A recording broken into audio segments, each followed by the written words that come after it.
আমাদের ব্যবসায়ীরা তো ইনভেস্টমেন্ট কেউ করছে না, সব ব্যবসায় বসে গেছে, কিন্তু কেউ ইনভেস্ট করতে পারছে না। কী করবে, কোন জায়গাটা করবে? সে তো আমদানি করতে পারছে না, সে বিদেশি অর্ডার নিতে পারছে না, বিদেশিরাও আমাকে অর্ডার দিচ্ছে না, কারণ আমাদের স্টেবল গভর্নমেন্ট নাই, আমাদের নট এ পলিটিক্যাল গভর্নমেন্ট। তাহলে দিবে অর্ডারটা বা বিদেশিরা ইনভেস্টটা করবে কোথায়? দর্শক, বাংলাদেশ প্রতিদিন ডিজিটাল প্ল্যাটফর্মে আপনাদেরকে স্বাগত জানাচ্ছি। আমি নয়ন বিশ্বাস। আজ আমাদের সাথে অতিথি হিসেবে আছেন বিএনপির কেন্দ্রীয় কমিটির বিজ্ঞান ও প্রযুক্তি বিষয়ক সহ সম্পাদক জনাব প্রকৌশলী আশরাফ উদ্দিন বকুল। স্বাগত আপনাকে। ধন্যবাদ আপনাকে। আপনার কাছে প্রথমেই আমরা আসলে যে বিষয়টি জানতে চাইব, গত 16 বছর যে শেখ হাসিনা সরকার আপনাদের উপর যে অত্যাচারটি করেছে, সেই অত্যাচারের কিছু অংশ আমাদের সাথে আসলে শেয়ার করবেন, যে কী পরিমাণ কতগুলো মামলা হয়েছে আপনাদের ওপর, আপনার উপর, এবং সেই সময়টাতে আপনারা কেমন দিন কাটিয়েছেন। জি, ধন্যবাদ আপনাকে এবং আপনার মাধ্যমে বাংলাদেশ প্রতিদিনের শ্রোতাদেরকে। আসলে শেখ হাসিনার শাসন আমলের 15.5 বছরের যেই দুর্যোগময় পরিবেশগুলো ছিল, যে সময়গুলো ছিল, এগুলো বর্ণনা করে আসলে শেষ করা যাবে না। এখানে যদি আমরা উল্লেখ করি যে কয়েকটা আন্দোলন গিয়েছে, 13-14 আন্দোলন, 15 আন্দোলন, 18 আন্দোলন এবং নির্বাচনী আন্দোলন, সব মিলিয়ে লক্ষ লক্ষ লোকের উপর মামলা, প্রায় 78,000 মামলা, যেটা আমি জানি, তার কম বেশি হতে পারে। এই সব মিলিয়ে যে মামলা মোকদ্দমা একটা তো আছে, রেগুলার আমাদেরকে কোর্টে হাজিরা দিতে হয়েছে। আর আমাদের হচ্ছে কি, মফস্বল এলাকায় ধরেন মানুষগুলো এরকম, যাদেরকে মামলাগুলো দেওয়া হচ্ছে, তারা অনেকেই আবার মামলার সম্বন্ধে অবগত থাকে না, অনেকে ডেটও মনে থাকে না। ডেট হয় 70-80 জন লোককে টেনে আনাও যায় না। অনেকে অনেক জায়গায় কাজ করে, কৃষক, দিনমজুর, যাদেরকে মামলায় না দিলেও চলতো, কিন্তু তাদের নাম দেওয়া হয়েছে, কিন্তু এই লোকগুলোকে খুঁজে খুঁজে বের করে আবার হাজিরার দিন হাজির করা হতো, নাহলে আবার ওয়ারেন্ট হয়ে যেত। এটা একটা বিচিত্র একটা জীবন গেছে আমাদের। সেখানে আমরা দেখা গেছে কয়েকজন লোক এঙ্গেজ করা লাগতো, কয়েকজন আইনজীবী এঙ্গেজ করা লাগতো, সঠিক সময় আনা, এগুলো পরিচালনা করা, তারপর ওয়ারেন্ট হয়ে গেলে সাথে ধরে নিয়ে যায়। এছাড়া শেখ হাসিনার শাসন আমলে আমরা যেই সময়টুকু পার করেছি, প্রত্যেকটা সময় আমরা তো মুখ খুলে কথা বলতে পারিনি কেউ। ইভেন আমরা টক শোতে আসলেও কথা বলে আমরা বের হয়ে যাওয়ার মতো সাহস পাইতাম না। আমাদের একটা ভয় থাকতো যে আজকে কী কথা বলবো, কতদূর ডিপে কথা বলবো, কতটুকু পক্ষে কথা বলবো, কতটুকু বিপক্ষে কথা বলবো, এই একটা ভয় তো থাকতোই। চলার পথে ধরেন ব্যবসা বাণিজ্য করতে গেলেও দেখা গেছে যে সরকারি কোনো কাজ আমরা করতে পারতাম না। ধরেন যারা ব্যবসা করতো তারা তো সরকারি কোনো টেন্ডারই করতে পারেনি, প্রাইভেটের সাথে সংশ্লিষ্ট থেকে কাজ করা লাগছে। আবার ধরেন যারা এলাকায় কাজ করছে, তারা তো এলাকার যে সব টেন্ডারিং হতো সেখানে তো পার্টিসিপেট করতে পারছে না। আর যত সব সরকারি যে সব অনুদান ছিল, এগুলো তো আমরা আশাই করতে পারি না। বয়স্ক ভাতা বলেন, মুক্তিযোদ্ধা ভাতা বলেন, অনেক মুক্তিযোদ্ধা ছিল আমাদের যারা কিনা সরাসরি যুদ্ধে অংশগ্রহণ করেছে, কিন্তু বিএনপি করার নামে তাদের জন্য নাম থেকে বাদ করে দেওয়া হয়েছে, লিস্ট থেকে বাদ করে দেওয়া হয়েছে, এবং মুক্তিযোদ্ধার লিস্টটা বিতর্কিত করে ফেলছে অলরেডি। অনেকে দেখা গেছে কোনো কিছুর বিনিময়ে সেই মুক্তিযোদ্ধার লিস্টে নাম ঢোকাতে পারছে, যারা দিতে পারছে বা তাদের পক্ষে কথা বলতে পারছে। এরকম মানে সমাজের কোনো একটা স্তরেই আমি দেখি নাই যে সেই স্তরটা তারা সঠিকভাবে পরিচালিত করতে পারছে সততার সাথে। রাজনীতির ক্ষেত্রে একটা জিনিস কি, আপনি যতই আমি আদর্শবান হন না কেন, যতই উন্নত করেন, যতই আপনি মানুষের জীবনের জন্য কাজ করেন, আদর্শের জন্য কাজ করেন, দেশের জন্য কাজ করেন এবং দলীয় আদর্শের জন্য কাজ করেন, কোনো কিছু ঠিক থাকবে না যদি আপনি করাপ্টেড হন, যদি আপনি অসৎ হন। এই অসৎ নামের একটা জিনিস এমন একটা খারাপ যে আপনার জীবনের সমস্ত কিছুকে ধ্বংস করে দেয়। কাজে রাজনীতিবিদকে হতে হবে সৎ। আর এই সততাটা ছিল শেখ হাসিনার সবচেয়ে একটা অসৎ লাইফ। এই সততা তার জীবনে ছিল না। উনি করতেন অসৎ জীবন, ওনার ছেলে মেয়ে, ওনার বোন, ওনার আত্মীয় স্বজন সবাই এই পথ অবলম্বন করাতে উনি কাউকে কিছু বলতে পারতেন না। তো এই অসৎ জীবন নিয়ে কিন্তু দেশটাকে একটা অসৎ রাজ্যে পরিণত করেছিল। সত্য কথা বলতে এখানে আমরা বিএনপির দূরে ছিলাম, আমরা তাদের কাছ থেকে কোনো কিছুতে অংশগ্রহণ করতে পারিনি। এটা সত্য যে আমরা একটা সৎ লাইফ নিয়ে পরিচালিত হয়েছি। বিএনপির ভারপ্রাপ্ত চেয়ারম্যান তারেক রহমান সাহেব এমনভাবে লিড করেছেন আমাদেরকে যে কোনো কিছুতে আমরা পা বাড়াতে গেলেই কিন্তু আমরা সেখানে চিন্তা করে বাড়াতাম। তো পুলিশি শাসন দেখেন কী অবস্থা চলে গেছিল। একটা এলাকায় একটা আওয়ামী লীগের ফ্যামিলিতে একটা মেয়ে বিয়ে দেবে, কিন্তু বিএনপি পরিবার সেটা বিয়ে করতে রাজি না। মানে আওয়ামী লীগ বিএনপির মধ্যে বিয়েটা পর্যন্ত হতো না, এমন একটা বিতৃষ্ণার পাত্রে পরিণত হয়ে গেছিলো তারা। তো ওই জন্য বলি যে দেশ শাসন করতে গেলে দেশের মধ্যে যে অরাজকতার সৃষ্টি হয়, হত্যা, নিপীড়ন, গুম, খুন, যত কিছু আপনি করেন, আপনি যদি সততার সাথে থাকেন তাহলে কিন্তু আপনি এগুলো করতে পারবেন না। কারণ আপনি যদি সুশাসন বাস্তবায়ন করতে চান তাহলে সুশাসনকে, শাসন কুশাসন আছে, দুঃশাসন আছে। তা আপনি সুশাসন বাস্তবায়ন করতে গেলে কিন্তু আপনাকে সততার আশ্রয় নিতে হবে। প্রত্যেকটা ক্ষেত্রে যদি সততার আশ্রয় নেওয়া হতো তাহলে আজকে কিন্তু এই সরকারের প্রতি আস্থাটা থাকতো। আর ফলশ্রুতিতে কী হলো দেখেন, দেশ থেকে পালাতে হলো। এই দেখেন প্রতিটা প্রকল্পে ধরেন আপনি রূপ নিয়োগ করার প্ল্যান, তার বিরুদ্ধে কিন্তু আমরা অনেক সেমিনার করেছি যে এটার কোনো প্রয়োজনই নেই। এনার্জি এফিসিয়েন্সি বাড়িয়ে ওয়েস্ট এনার্জি ইউজ করে, সোলার এনার্জি বা রিনিউয়েবল এনার্জি ইউজ করে তার সাথে ডবল পাওয়ার আমরা তৈরি করতে পারি। কিন্তু রামপাল করা হলো কি ইন্ডিয়াকে খুশি করার জন্য। আমি যেটা বলতে চাচ্ছি যে লোকালি বলেন এবং বাংলাদেশে বাংলাদেশীয় বলেন আর আন্তর্জাতিক বলেন, সর্বক্ষেত্রে কিন্তু সে কখনো দেশের জন্য চিন্তা করেনি, না চিন্তা করেছে এলাকার লোকজনের জন্য। যেভাবে লোকজনকে মামলা হামলা দিয়ে নিপীড়িত নির্যাতন করা যায়, কথা বলতে না পারে, ঠিক তেমনি এবার দেশের বিরুদ্ধে সর্বত্র কিন্তু প্রত্যেকটা এলাকায় কিন্তু একটি কাজ করেছে। আবার কিন্তু আন্তর্জাতিকভাবে দেখেন আপনি ভারতকে যে সুবিধাগুলো দিয়েছে, আমার দেশ, আমি স্বাধীন সার্বভৌম রাজ্যে আমি কোনো ট্যাক্স পাবো না, আমার দেশের উপর দিয়ে মালামাল বহন করবে, আমার দেশে সে রাস্তা বহন করবে, আমার দেশের ভিতর দিয়ে তারা কী না করেছে। এবং তাদের ভারতীয়রা যে ব্যবসা করছে সেখানে আমরা লক্ষ্য করুন, তারা যে ফ্রি ব্যবসা করে যাচ্ছে, এখানে সে চাকরি করছে, লক্ষ লক্ষ টাকা কেন নিয়ে যাচ্ছে। তা আমার দেশের সন্তানরা তো চাকরি পাচ্ছে না, আমাদের প্রকৌশলে চাকরি পাচ্ছে না, কিন্তু বিদেশে চাকরি পাচ্ছে। একটা ইঞ্জিনিয়ার ওখান থেকে পাশ করে এখানে এসে যে টাকা স্যালারি পায়, সে গাড়ি পায়, বাড়ি পায় এবং ভালো স্যালারি পায়। আর আমাদের দেশের ছেলেরা পাশ করতেও তার অর্ধেকের কি 4/1 পায় না। এই যে বৈষম্য সৃষ্টি করেছে সর্বত্র, কিন্তু আপনার আইনের ক্ষেত্রে বৈষম্য সৃষ্টি করেছে আপনার সমাজ ব্যবস্থায়, শিক্ষা ব্যবস্থায়, অর্থনীতিতে, সর্বক্ষেত্রে। যার দরুন কিন্তু আজকে মানুষের মধ্যে একটা ঘৃণার পাত্র হয়ে গেছে সে। এই জন্য মনে করে না এইগুলো ধরে রাখার জন্য কিন্তু তার পক্ষ থেকে সকল অপকর্ম করা লাগছে।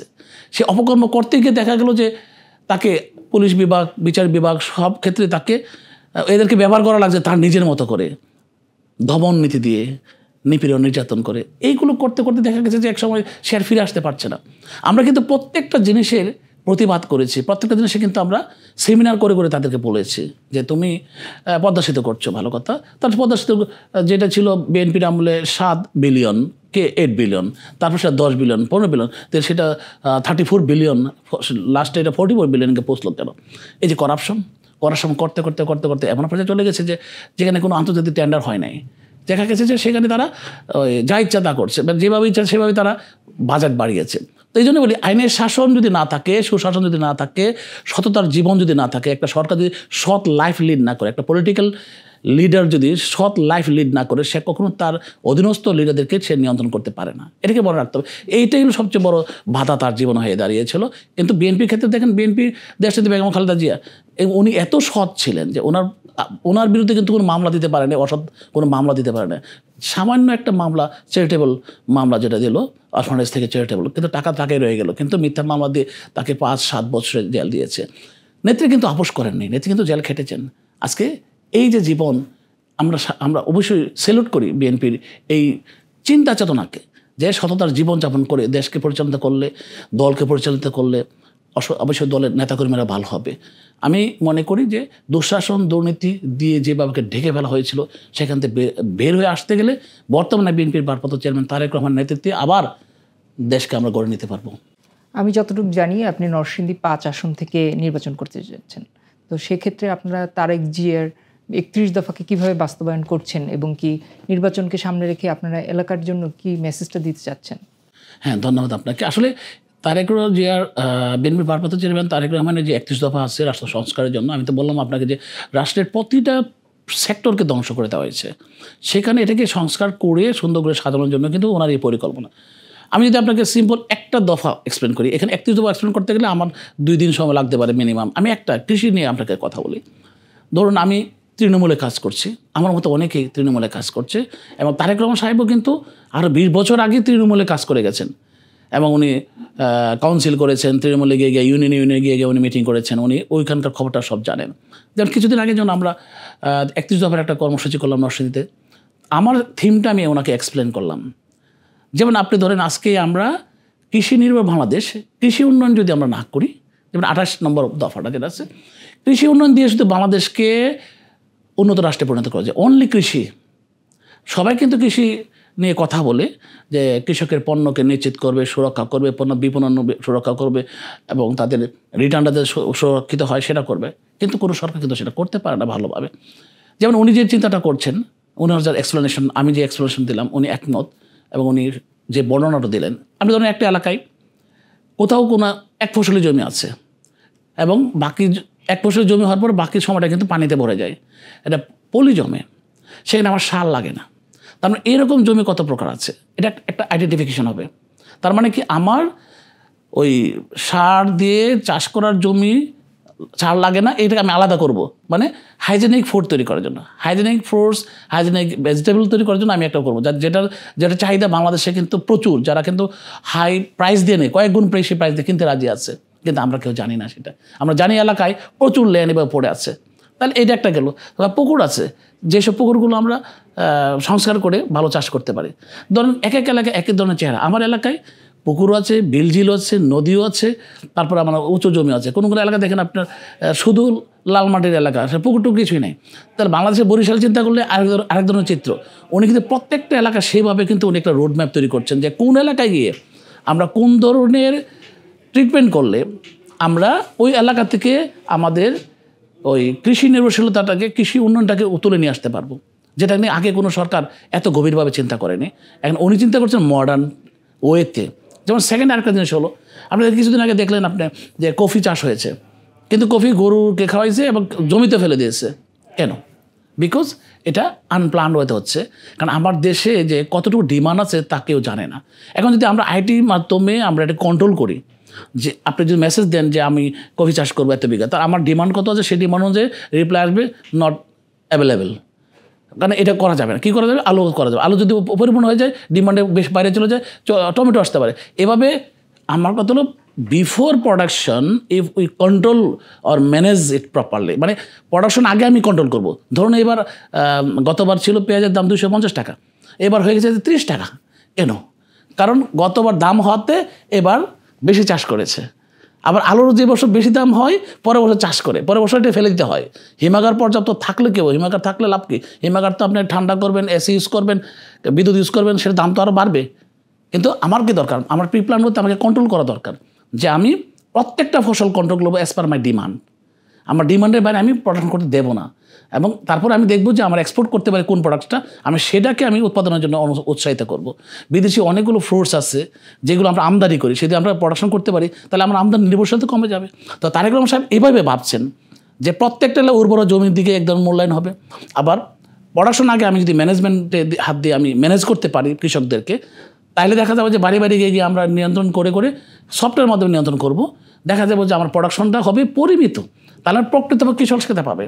থার্ড আসবে সেটা যে আমি ঢাকায় বসে আছি, কিন্তু আমি চাচ্ছি যে আমি ওয়েবসাইটে আমি দেখতে পাচ্ছি যে হাইজেনিক ফুডের এতগুলো কৃষক আছে বাংলাদেশে। ইভেন একটি লন্ডন থেকেও দেখবে যে হাইজেনিক ফুড উৎপাদন করার জন্য তারা এই ক্রাইটেরিয়া মেনটেন করে, তার কোয়ালিটি সার্টিফিকেট দেয়, তারা ওখান থেকে অর্ডার দেবে। দেখা যাবে এখান থেকে 100 গুণ বেশি দামে আপনার সেখানে বিক্রি করতে পারেন। এক্সপোর্টে চলে যাবে, এয়ারপোর্টে আসবে, পরদিন সকালে চলে যাবে আপনার ইউকে বা মালয়েশিয়া, বিভিন্ন দেশে। এই যে নেটওয়ার্কিংটা, জাস্ট একটা আর্টিকেল আপনাকে আমি লিটল একটু এক্সপ্লেনেশন দিলাম। এই প্রত্যেকটা জিনিসকে আপনাকে টাচ করতে হবে। এবং সেই ক্ষেত্রে যখন দেখা যাবে যে আমরা প্রত্যেকটা ওয়ার্ডের ভিতরে যদি যাই, আমি যদি একটা ইউনিয়নকে চিন্তা করি, তাহলে একটা ইউনিয়ন হয়ে যাবে তখন একটা উপজেলার চেয়ে বড় একটা প্রতিষ্ঠান। তখন আপনার সারা বাংলাদেশে 20 লক্ষ লোকের কর্মসংস্থান হবে। কারণ এই যে হাইজেনিক ফ্রুটস বলেন, ভেজিটেবল বলেন, তারপরে আপনার যে পরিমিত ডিস্ট্রিবিউশন, আপনি যখন ওয়েবসাইটে দেখবেন যে আমার এই জিনিসগুলো এই কৃষক উৎপাদন করছে, তখন আপনি ঢাকায় বসে থেকে অনলাইনে অর্ডার দেবেন, সেখান থেকে গাড়ি আসবে 2 ঘন্টা পর পর, এসে সে ডিস্ট্রিবিউশন করে চলে যাবে। এবং প্রতিটা বাস স্ট্যান্ডে একটা বুথ হবে, সেখানে কুলিং সিস্টেম থাকবে, রক্ষণাবেক্ষণ সিস্টেম থাকবে, কোয়ালিটি টেস্টিংয়ে থাকবে। এই যে ওনার চিন্তা চেতনা, আমার প্ল্যানিং, আমার চিন্তা চেতনা ওনার সাথে মিলে গেছে। উনি সেদিন বললেন কি যে আপনি যে চিন্তা করছেন আমি সাধুবাদ জানাই যে এত সুন্দর পরিকল্পনা, আপনি ইঞ্জিনিয়ার হয়ে সেটা হাত দিচ্ছেন। আমি এই চিন্তাগুলো আরও 20 বছর আগে করেছি, এখন আমার স্বপ্ন আমি সেই দিকে যাব। যেমন আমরা এই বিষয়টি দেখতে পাচ্ছি কিছুদিন ধরে, যে এই সরকারকে আমরা ব্যবসায়ীদের প্রতি তেমন নেতিবাচক প্রভাব আমরা দেখছি না। তো এই ক্ষেত্রে আসলে ব্যবসায়ী উন্নয়নে বা আপনারা যদি ক্ষমতায় আসেন, তখন আপনারা কি ব্যবস্থা নেবেন ব্যবসা ক্ষেত্রকে সাজানোর জন্য, যে এই আওয়ামী লীগ সরকার যাওয়ার পরে যে ব্যবসায়ীদের যে প্রভাবটা পড়েছে, এইটাকে রিকভার করার জন্য আপনারা কি? না, এখানে একটা জিনিস সত্য আমি বলি, ব্যবসায়ীদেরকে অলওয়েজ ফ্রি রাখতে হবে। যদি কোনো ব্যবসায়ী কোনো দিতে কোনো জায়গায় কোনো অপরাধ হয়েছে, অপরাধের জন্য আইন আছে, বিচার আছে, সেটা হবে, কিন্তু ব্যবসা ক্ষেত্রে কোনোভাবে অ্যাফেক্ট করা যাবে না। কারণ বাংলাদেশের দুইটা সেক্টর, কিন্তু একটা হলো ইন্ডাস্ট্রিয়াল সেক্টর, একটা হলো এগ্রিকালচার সেক্টর। এই দুইটা সেক্টর ডেভেলপমেন্টের পর আসে আমরা শ্রমবাজার। শ্রমবাজার আমরা এডুকেশনাল আসতে পারে, এডুকেশনে যে হায়ার এডুকেশন নিচ্ছে, যারা বিদেশে পড়াশোনা করে চাকরি করছে, সেটাও একটা আছে। তো আমাদের এই তিনটা সেক্টর কিন্তু খুব ইম্পর্টেন্ট।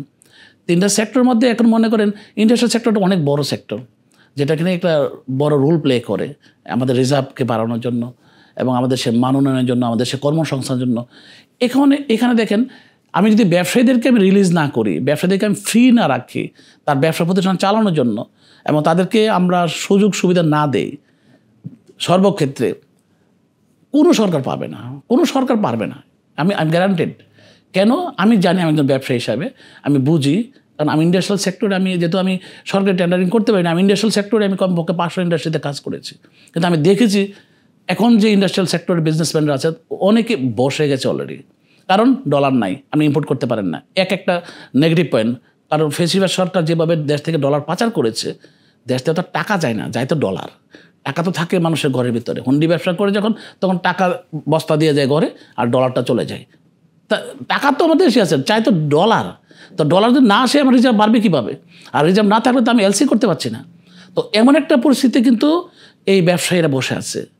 এখানে স্টাফ ম্যানেজমেন্ট, তাদের প্রোডাকশন ম্যানেজমেন্ট, তারপর মার্কেটিং ম্যানেজমেন্ট, সব কিছু নিয়ে কিন্তু তারা হিমশিম খাচ্ছে, কারণ অনেকে বেতন দিতে পারছে না। তার মধ্যে কি এখন ব্যবসায়ীদের সেই পথটা তো ওপেন করতে হবে যে তারা কীভাবে ব্যবসাটা করতে পারে, সেই ব্যবসা বান্ধব পলিসি আসতে হবে এখানে। আদারওয়াইজ আপনি যত কিছু করেন, অতি তাড়াতাড়ি হয়তো আমরা আরও খারাপ পরিস্থিতির দিকে যাব। রিজার্ভ আসছে আমাদের শ্রমবাজার থেকে, ভালো কথা, কিন্তু ব্যবসা করে আরও আনতে হবে, আমাদের এক্সপোর্ট বাড়াতে হবে, দিন দিন এক্সপোর্ট বাড়াতে হবে, ব্যবসায়ীদেরকে পুরোপুরি একটা সাহস দিয়ে তাদেরকে নামাতে হবে। দ্বিতীয় আসেন আপনার ইনভেস্টমেন্ট। আমাদের ব্যবসায়ীদের ইনভেস্টমেন্ট কেউ করছে না, সব ব্যবসায়ী বসে গেছে, কিন্তু কেউ ইনভেস্ট করতে পারছে না। কী করবে, কোন জায়গাটা করবে? সে এর সাথে আমদানি করতে পারছে না, সে বিদেশি অর্ডার নিতে পারছে না, বিদেশিরাও আমাকে অর্ডার দিচ্ছে না, কারণ আমাদের স্টেবল গভর্নমেন্ট নাই, আমাদের নট এ পলিটিক্যাল গভর্নমেন্ট। তাহলে দিবে ওটা টাকা, বা বিদেশিরা ইনভেস্টটা করবে কোথায়? এই সব কিছু বিবেচনা করে দেখা যাবে যে আপনার ব্যবসায়ীদেরকে সুযোগ দিতে হবে, বিদেশি ব্যবসায়ীদেরকে আমাকে ইনভাইট করতে হবে, বড় বড় প্রতিষ্ঠানগুলো ডেকে নিয়ে আসতে হবে, তাদেরকে সে ফেসিলিটি দিতে হবে এখানে ইনভেস্ট করার জন্য। এখন যদি আমি আরও দেরি হয়, যত দেরি হবে তত কিন্তু আমাদের ক্ষতি হবে।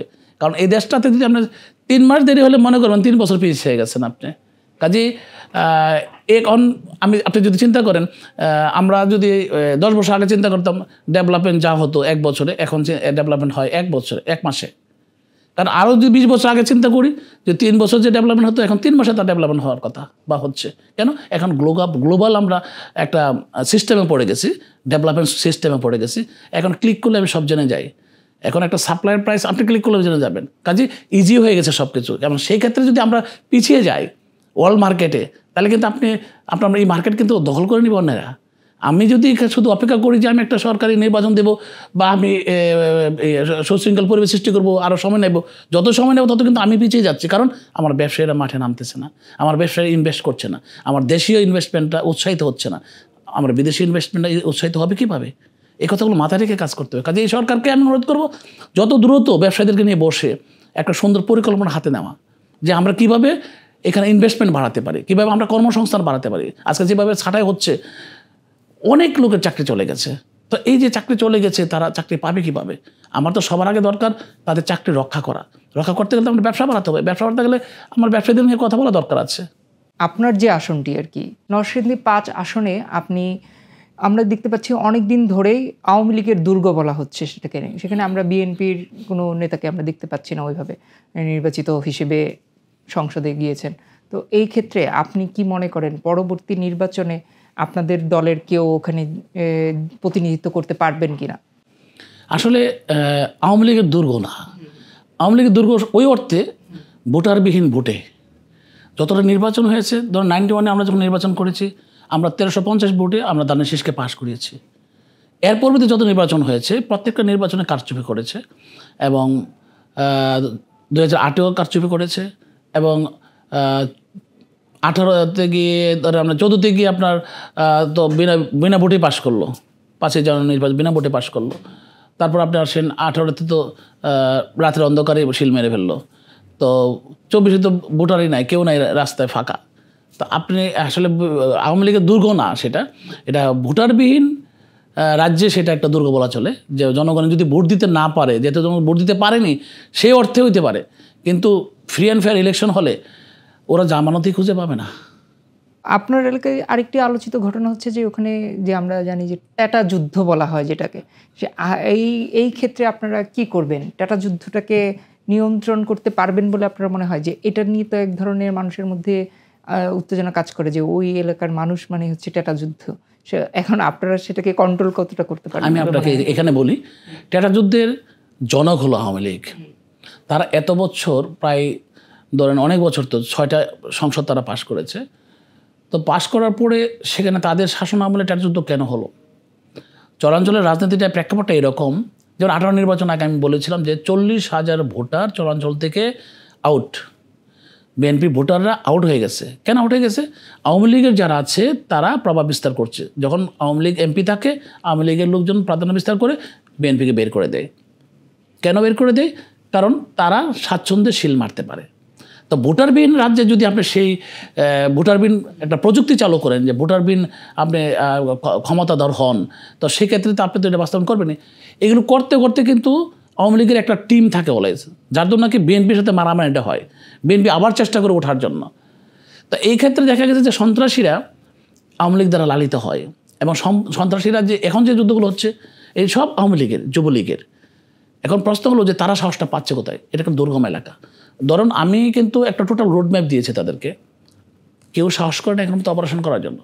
আমি বর্তমান সরকারকে বলবো, আমি নিজে তো হুঙ্কার দিয়ে বক্তব্য দিচ্ছি প্রতিটা মুহূর্তে যতবার যাই চরাঞ্চলে, যে কারে কারে অ্যারেস্ট করলে, কোন জায়গায় টাচ করলে ঠিক হয়ে যাবে। আমি জানি আমার বিএনপি ক্ষমতা আসলে ওই দিন 2 উইক্সের ভিতরে সব ঠান্ডা হয়ে যাবে, কিন্তু তাদের আমলে তো আপনার 30 বছর ধরে তো সেই টাটা যুদ্ধের রাজ্য বিস্তার করছে, তাই না? প্রাধান্য পাইছে না?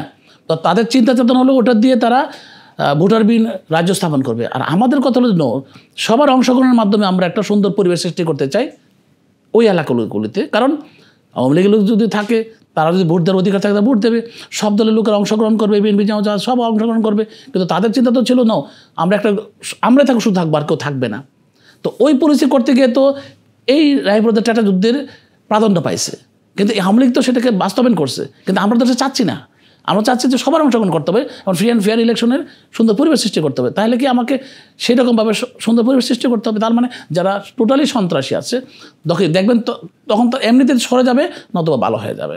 তো এই জন্যই পলিসি কার কীরকম? আওয়ামী লীগের পলিসি একদম ধ্বংসাত্মক policy, corrupted policy and unlawfully unjustified, আর বিএনপি হলো লফুলি আনজাস্টিফাইড। তো বুঝতে হবে যে দুই ধরনের রাজ্য বিচরণ করে। এই জন্যই আজকে আওয়ামী লীগের নেত্রী পালাইছে, বিএনপির নেত্রী সসম্মানে দেশের ভিতরে অবস্থান করছেন। প্লাস কুয়েতের আমির চার্টার ফ্লাইট দিয়ে ওনাকে চিকিৎসার জন্য নিয়ে যান। বুঝতে হবে পার্থক্যটা কোন জায়গায়। একজন পালায়া যায়, আরেকজনকে কুয়েতের আমির চার্টার ফ্লাইট দিয়ে নিয়ে যান চিকিৎসা করার জন্য। তো এগুলো কিন্তু টোটালি দিবালোকের মতো পরিষ্কার যে বিএনপির শাসন আমল আর আওয়ামী লীগের শাসন আমলের মধ্যে পার্থক্য কোথায়। আমরা টাটা যুদ্ধ নিয়ে আমরা কিন্তু অনেক চিন্তিত। আপনি জানেন কি না, গত 2 সপ্তাহ আগে ওখানে কিন্তু বালু ওঠা হয়, বালু চোর আছে, বালু দস্যু আছে, প্রতিদিন প্রায় 1.5 কোটি টাকার বালু তোলে প্রতিদিন। তা আমি কয়েকদিন পর বন্ধ করে প্রশাসন দিয়ে আবার চালু হয়, বন্ধ হয়, চালু হয়। যদি আমি চাইতাম যে আমি খাবো, তাহলে কিন্তু দিবালোকের মতো তারা তুলতো, সাহস পেত। কিন্তু যেহেতু আমি চাই যে না, এই বালু তুললে আমার চরাঞ্চলের গ্রামগুলো ভেঙে যায়। বর্ষাকালে একটা ইউনিয়নের 3টা গ্রাম আছে, বাকি সব চলে গেছে। তারপরে এই বালু দস্যুরা বালু তোলে, তাদের সাথে ভর করছে কারা? ওই যুবলীগের সন্ত্রাসীরা, যারা আগে খাইছে 17 বছর, এখন তারা ঠিক একই কাজ করছে। এখন তাদেরকে বাধা দিয়ে গেল টিওনু সহ এসিলেন এবং 3 জন ম্যাজিস্ট্রেট গেল, দিনে দুপুরে তাদেরকে গুলি করলো। এখন আপনি প্রশ্ন করেন যে আমার কি যৌথ বাহিনী আছে না, অপারেশন কেন হয় না? আপনি ডেভিল হান্ট করছেন, ডেভিল হান্টে আমরা অপারেশন কেন করেন না? ব্যর্থতা কার? বুঝতে হবে পলিটিক্যাল গভর্নমেন্ট ছাড়া এটা কখনো ঠিক করা যাবে না। বাংলাদেশের প্রতিটা অঞ্চলে কম বেশি এই ধরনের আওয়ামী লীগের ফেসিস্ট জন্ম নিয়েছে, যে ফেসিস্টদেরকে আমরা দুর্গম এলাকা বলে আমরা এগুলো নিধন করতে পারছি না। কিন্তু নিধন করতে পারবো যদি আমাদের দল ক্ষমতা আসে, তখন তারা এমনিতে তারা ভালো মানুষ হয়ে যাবে, হয় পালায় যাবে, নাহলে ভালো মানুষ হয়ে যাবে। তো কারণ তারা থাকতে পারবে না। তো এই জন্য বলি যে দুর্গম এলাকার চিত্র, প্রকৃতির চিত্র যে কি, এই ফেসিস্ট হাসিনা যে কোন জায়গায় নিয়ে গেছে ক্ষমতা থাকার জন্য। এখন মনে করেন ক্ষমতা থাকার জন্য তো আওয়ামী লীগের এমপি তাদেরকে ইউজ করছে। যে লোকটা শিল মারতে পারছে বেশি, গালি দিতে পারছে বেশি, বিএনপি লোকদেরকে মারতে পারছে সে তাকে দিয়েছে নৌকার প্রতীক। তাহলে আপনি ভালো লোক পাবেন কীভাবে? তা আমার দল তো তা করছে না। আমার দল তো বলছে মেধা সম্পন্ন যোগ্যতা সম্পন্ন লোককে আমরা মনোনয়ন দেবো, যারা আন্দোলন সংগ্রাম ছিল তাদেরকে আমি দেবো। তো এই পরিস্থিতিতে আমি যাই, তাহলে আমার দেশটা একটা নতুন একটা রাজ্য পাবে, একটা উন্নত এবং মানবিক বাংলাদেশ পাবে। এবং এটা বিএনপি ভারপ্রাপ্ত চেয়ারম্যান তারেক রহমানের মাধ্যমে সম্ভব, কারণ উনি এগুলি অনুশীলন করে করে করে কিন্তু আজকে এমন একটা পর্যায়ে চলে আসছেন, ওনার মেরিট বা ওনার হ্যান্ডেলিং এত সুন্দর, এত ডিলিংস ভালো করছেন দলকে নিয়ে, এত সুন্দর পরিকল্পনা নিয়ে গেছেন, এটা কল্পনা করা যায় না। আপনি ইন্ডাস্ট্রিয়াল সেক্টর, কিন্তু আমি তো কৃষিতে একটু বললাম আপনাকে, আমি এটা নিয়ে আমি আরও রিসার্চ করছি। ইন্ডাস্ট্রিয়াল সেক্টর নিয়ে আমার আরও অনেক চিন্তা আছে, ওনার সাথে আমার মিলে গেছে। শিক্ষা নিয়ে আরও অনেক কিছু আছে। যেমন আজকে আমি 2টা স্কুলে স্পোর্টসে ছিলাম নরসিংদীতে। আপনি যদি দেখেন বাচ্চাদেরকে মেধা, ক্লাস 5 পর্যন্ত যে কত মেধা সম্পন্ন, তারা কত ধরনের অভিনয় করতে পারে, স্কুলে কত ধরনের অভিনয় করতে পারে। ব্যাংকের ছাত্রের মতো আমরা কিন্ডারগার্টেন হয়েছে, সমস্যা নাই, কিন্ডারগার্টেন হতে তো আমার ভালো হয়েছে, শিক্ষার মানটা আরও ভালো হচ্ছে। আমি তো প্রাইমারি উপর ডিপেন্ড থাকতে পারি না। প্রাইমারি স্কুলে একটা মাস্টার বেতন পাই প্রায় অনেক টাকা, প্রায় মনে হয় 50-এর কাছাকাছি পেয়ে যায় তারা। আর কিন্ডারগার্টেনের একটা মাস্টার বেতন পায় মাত্র 15,000 টাকা, 12-15,000 টাকা। অথচ সে যে পরিশ্রম করছে বাচ্চাদেরকে নিয়ে, কল্পনা করা যায় না। তার মানে এই বৈষম্য কেন? তারা সরকারি কর্মকর্তা হতে। কাজে এখানে একটা পরিবর্তন আনতে হবে, কারণ এখান থেকে আমার এই ছেলেদেরকে গড়ে নিয়ে আসতে হবে। কারণ প্রত্যেকটা স্কুল থেকে যদি আপনি, যেখানে 500 স্টুডেন্ট আছে, সেখানে যদি আপনি 400 স্টুডেন্ট বের করে নিয়ে আসতে পারেন, কলেজে গিয়ে ইউনিভার্সিটি গিয়ে টিকবে হয়তো 200, কিন্তু দেখা যাচ্ছে অর্ধেকই শেষ হয়ে যায়, বেশিরভাগই শেষ হয়ে যায়। মেয়েরা এসএসসি পরীক্ষা দেওয়ার আগে অর্ধেক বিয়ে হয়ে যায়, এসএসসি পরে বাকি অর্ধেক শেষ হয়ে যায়। 2-4 জন কলেজে আসতে পারে। কেন? বিকজ অফ এডুকেশনাল সিস্টেমটা আমাদের এরকম হয়ে গেছে যে একটা মেয়ে তার বাড়ি থেকে শহরে বা আমাদের নরসিংদী শহরে এসে কলেজে পড়বে, সে সুযোগটা তার হয় না, এত দূরে তার গার্জেন দেয় না। কলেজটা তো অনেক দূরে, ভয় পা। কেন? ইপটিজিং হচ্ছে, আওয়ামী লীগের সন্ত্রাসীরা কেউ তুলে নিয়ে যেতে পারে, একটু সুন্দর হলে তাড়াতাড়ি বিয়ে দিয়ে দাও। কারণ আওয়ামী লীগ যুবলীগ রাস্তায় বসে থাকে এবং মদ গাঁজা এমনভাবে চলছে। আপনি নেশা তো এমনভাবে ব্যবসা বাণিজ্য হচ্ছে, ইয়াবা এমনভাবে ব্যবসা হচ্ছে, এটা দোকান খুলে বসছে তো গ্রামের ভিতরে। তো এগুলো কেন নিধন করতে পারছে না? আর এগুলো তো সাম্রাজ্য করে দিয়ে গেছে হাসিনা, তার লোকেরা করতেছে এগুলি। তো তার লোকেরা যদি করে থাকে, আমার দলের বিএনপির ভারপ্রাপ্ত চেয়ারম্যান কিন্তু বলে দিয়েছেন যে আমার দলে কেউ অপরাধ করে তাকে পুলিশে ধরে দেন। হাসিনা কি কোনোদিন বলছে কথা? কোনোদিন বলেনি। যদি বলতো, বহিষ্কার করতো, তাহলে মনে হয় যে সে ওই কুশাসন বা দুঃশাসনের চেহারা আছে দেখাতে হতো না, এবং সুন্দর করে শাসন আমলার মাধ্যমে দেশটাকে সুন্দর দিকে নিতে পারতো, আজকে বসবাস করতে পারতো, কম্পিটিশনের পলিটিক্যাল কম্পিটিশন সে থাকতে পারতো। এখন আপনারা ওই 31 দফার আলোকে আপনার এলাকার উন্নয়নে কি কি পদক্ষেপ হাতে নিয়েছেন এবং কি বর্তমানে কার্যক্রম শুরু করেছেন ওখানে, বা তরুণ প্রজন্মদেরকে ঘিরে আমরা যেটা দেখলাম, তরুণ প্রজন্মরা বর্তমানে রাজনীতিতে আসছেন, তাদেরকে আপনারা কি মেসেজ দিতে চাচ্ছেন? আসলে তরুণ বলতে আমরা আন্ডার 60 বলি, কারণ যেহেতু এজ এভারেজ এজ 75 অ্যাবভ হয়ে গেছে। তো আমাদের ভারপ্রাপ্ত চেয়ারম্যান ওদিন বলছিলেন যে তরুণ মানেই তো 60, লেস দেন 60 ধরা যায় এখন। তা আমি মনে করি আমার এলাকা উন্নয়নের জন্য, নরসিংদী 5 রায়পুরের উন্নয়নের জন্য আমি নরসিংদীকে একটা মডেল রায়পুর তৈরি করব। এবং এখানে একটা জিনিস লক্ষ্য করুন, যেমন আমরা ঢাকা সিলেট হাইওয়ে আছে, হাইওয়ে থেকে আমরা যদি নরসিংদী থেকে আমরা একটা হাইওয়ে নিয়ে আমরা নবীনগর দিয়ে বের করে দিই, তাহলে সব যে কন্টেনার আসছে ঢাকা থেকে কাশপুর হয়ে, ঢাকা হয়ে ভালুকা যাচ্ছে, এই রোডটা শর্ট হয়ে যাবে, তার ওই দিক দিয়ে চলে যাবে ভালুকা। আমরা একটা রেভিনিউ আর্ন করতে পারবো, মেঘনা ব্রিজটা আমাদের হবে, হয়ে গেলে আমরা এই রোডটা কম্বিনেশন করতে পারি। এটা আমাদের একটা ফার্স্ট প্ল্যান। সেকেন্ড হলো এগ্রিকালচার ডেভেলপমেন্ট, ইন্ডাস্ট্রিয়াল ডেভেলপমেন্ট। আমি বলি আমাদের যে 8টা চরাঞ্চল আছে, এটা কিন্তু মেঘনা, ভৈরবের যে মেঘনা আসছে, মেঘনার পরে কিন্তু চড়া পরে কিন্তু এইগুলোর সৃষ্টি হয়েছে।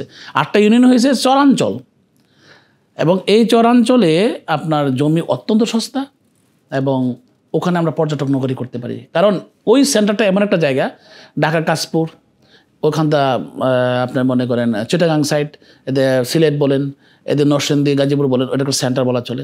কারণ আমরা যদি সহজ শর্তে তাদেরকে ওখানে পুঁজি বিনিয়োগ করার সুযোগ দেই, তারা দেখা যাবে যে অনেক পর্যটক নগরী হতে পারে, অনেক রিসোর্ট হতে পারে। আমি মনে করি প্রত্যেকটা কমপক্ষে 10টা রিসোর্ট হতে পারে। যদি আমি 100-200 বিঘা দিই বা 300 বিঘা জমিও দিই, তাহলে একটা ইউনিয়নে কমপক্ষে 10টা রিসোর্ট হতে পারে।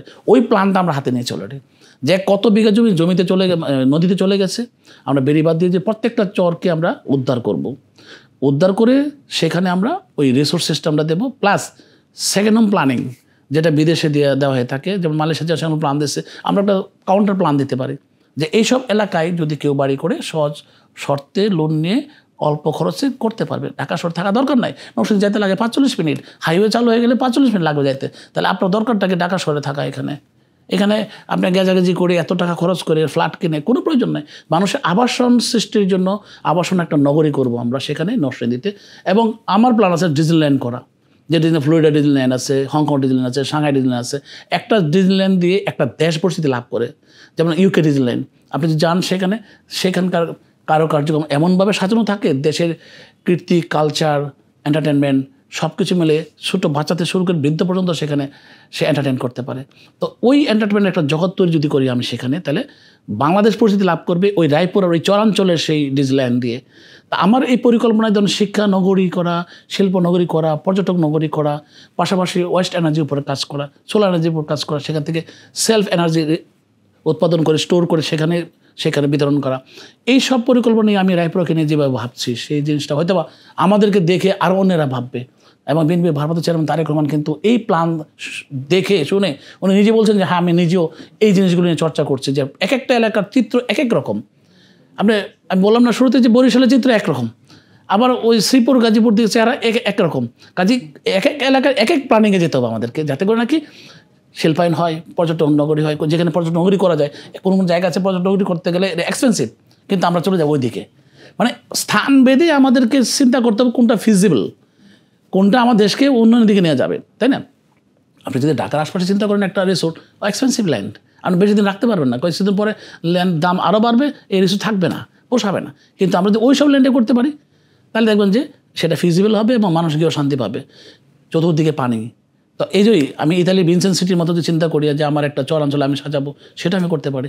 তো এগুলো সম্ভব যদি আমার দল ক্ষমতা আসে। দল ক্ষমতা আসলে সম্ভব না। যেমন আওয়ামী লীগের আমলে 18 সনে যখন আমাদের এখানে জেলা প্রশাসক ছিল, উনি আমার প্ল্যানিং নিয়ে এক্সপ্লেনেশন চাচ্ছেন। আমি প্ল্যানিং দেওয়ার পরে উনি বললেন যে আপনি কি আওয়ামী লীগ ক্ষমতা আসলে করবেন না এগুলো? আমি তো পারবো না, আপনার এখানে তো প্ল্যানিং মিনিস্টার আমাকে সুযোগ দেবে না, আর আমার সে হাত থাকবে না। আমার দল ক্ষমতা আসলে আমি বলতে পারি যে আমরা যে এখন যে প্ল্যানগুলো করছি, আমার দল ক্ষমতা আসার আগে বিএনপির ভারপ্রাপ্ত চেয়ারম্যান আমাদের নির্দেশ দিয়েছেন। যেহেতু আমি অ্যাসোসিয়েশন অফ ইঞ্জিনিয়ার্স বাংলাদেশের সিনিয়র ভাইস প্রেসিডেন্ট, আমি ইঞ্জিনিয়ারদের সিনিয়র ভাইস প্রেসিডেন্ট। আমরা কিন্তু এই ইভিএমকে ফল্টার বানাই দিছি। আমরা ইভিএম পাল্টা বানাই কিন্তু আমরা ইভিএমকে তত দেয় এটা প্রমাণ করে দিয়েছিল একশোরে সেমিনার করে। আমরা কিন্তু ধরেন কাজ করছি। উনি কিন্তু অলরেডি নির্দেশ দিয়ে দিয়েছেন যে দেশকে সাজাতে গেলে দেশকে অল্প সময়ে কীভাবে আমরা ঘুরে দাঁড়াতে পারি, ঘোরায় নিয়ে আসতে পারি উন্নয়নের দিকে, সেই পরিকল্পনা আমাদের হাতে দেবে। সেই জন্য আমি আমার এলাকার প্ল্যানগুলো সাজাচ্ছি, পাশাপাশি এই দেশের সামগ্রিক বিষয়গুলি কোন জায়গায় কোথায় কী করতে হবে সেগুলো আমরা করছি। এবং উনি যেমন আমরা বিএনপি পরিবার নিয়ে এই বৈষম্যবিরোধী ছাত্র আন্দোলন, ছাত্র জনতার আন্দোলনে যেভাবে মানুষ মারা গেছে, সেখানে গিয়ে আমি ওটার উপদেষ্টা, আবার ওখানে গিয়ে যেভাবে আমরা অর্থায়ন করছি, সেখানেও কিন্তু উনি ওই কাজগুলো ভালো করছেন। এই জন্য আমি বলি আমাদের বিএনপির ভারপ্রাপ্ত চেয়ারম্যান তারেক রহমান কিন্তু আগের তারেক রহমান এক নয়। উনি অত্যন্ত বিচক্ষণ এবং চিন্তা করে সিদ্ধান্ত গ্রহণ করেন, এবং কাকে দিয়ে কোন কাজটা করলে ভালো হবে সেই পরিকল্পনায় আগায় যান। হুট করে আগের মতো একটা সিদ্ধান্ত নেবেন বা করবেন না, অনেক যাচাই বাছাই করে উনি সিদ্ধান্ত নেন। এই জন্য আমি বলি যে বাংলাদেশে যদি আগামী দিনে একটা মানবিক উন্নয়ন বাংলাদেশ করতে হয়, সেটা বিএনপির ভারপ্রাপ্ত চেয়ারম্যান তারেক রহমান সাহেব পারবেন। ওনার নেতৃত্বে এটা সম্ভব, কারণ উনি তিলে তিলে গড়ে উঠেছেন, প্রত্যেকটা পয়েন্ট উনি জানেন। ধন্যবাদ আপনাকে। ধন্যবাদ, থ্যাংক ইউ। দর্শক, এতক্ষণ আমাদের সাথে থাকার জন্য আপনাদেরকেও ধন্যবাদ।